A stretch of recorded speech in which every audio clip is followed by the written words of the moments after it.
December 7th.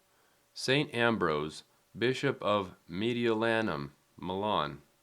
This great holy father of the Orthodox Church was of eminent birth. His father was the imperial deputy of Gaul and Spain, and was a pagan by faith.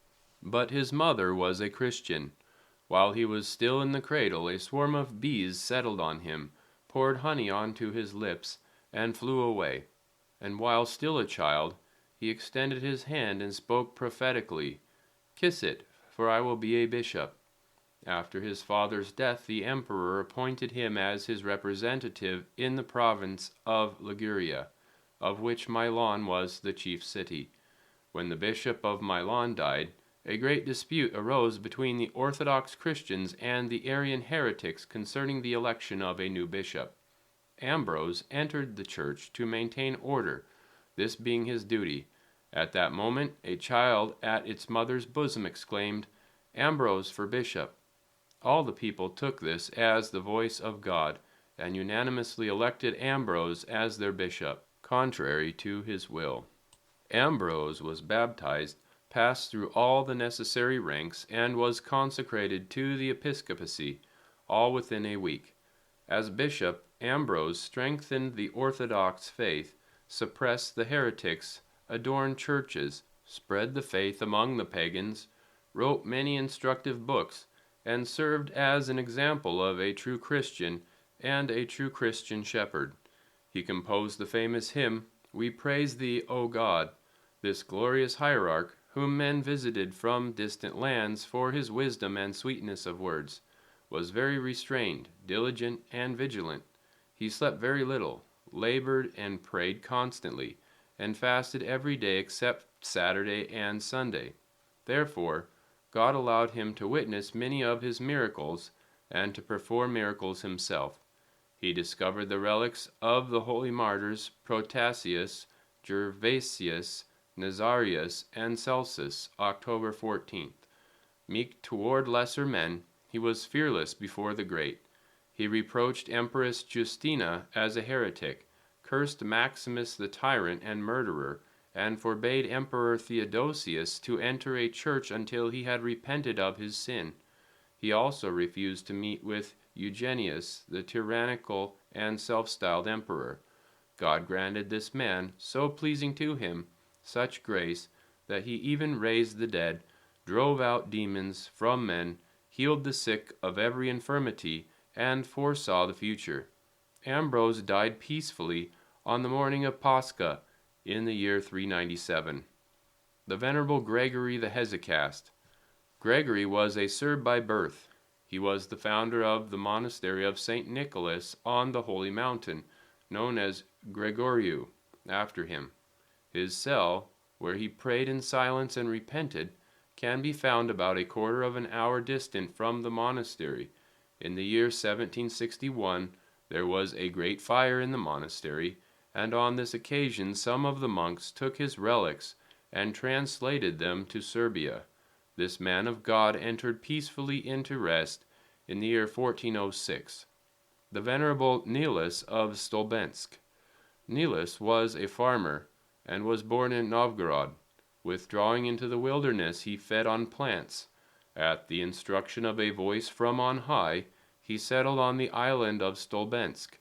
Once some robbers entered his cell in order to plunder it, and they were immediately blinded. He dug a grave for himself close to his cell, and wept over it every day. Nilus entered into rest peacefully and took up his habitation in the kingdom of Christ in the year 1554. His miracle-working relics rest in the place where he fasted.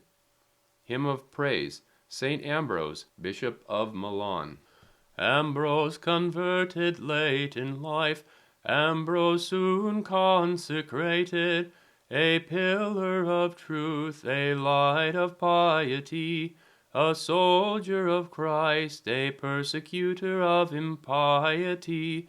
He divinely served the church of God, and the church repaid its shepherd. In hymns and with love, the church glorifies him, and angels are among those who glorify him. The church glorifies him as a father, as a shepherd, and as a miracle worker, and as a wise man equal to Solomon. The whole universe recognizes him, the invisible as well as the visible, and to the living God it renders praise.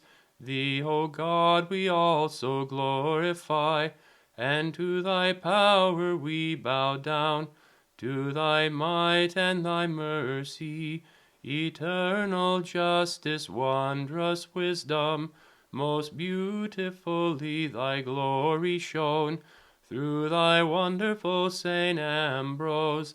O how merciful art thou, O God! O how wondrous art thou in thy saints! Reflection. Brethren, God returns a loan 100-fold, when it is lent to him through the poor. At one time there was a Christian woman married to a pagan, and they lived together in love and poverty. When the husband, with much difficulty, saved up 50 silver pieces, he told his wife that this money should be given to someone as a loan with interest. Otherwise, he stated, they would spend their savings coin by coin, and again would be left with nothing. His wife replied, "If you want to loan it out, lend it to the Christian God." "And where is the Christian God?" the husband asked. His wife led him to the church and told him to distribute the money to the beggars in front of the church, saying to her husband, "The Christian God will accept this from them, since all of them are his." They distributed all 50 silver pieces to the poor and returned home. After a period of time, they were left without any bread in the house. Then the wife told her husband to go to the church, and he would receive the money that he loaned to God. The man went to the church and saw only beggars there, and in his perplexity as to who would give him money, he walked around the church. Suddenly he saw a silver coin in front of him. He took it, purchased a fish with it, and brought the fish home. He complained to his wife that he had not seen anyone and no one had given him anything, but that he accidentally had found a silver coin. His wife replied, "God is invisible and works in an unseen manner."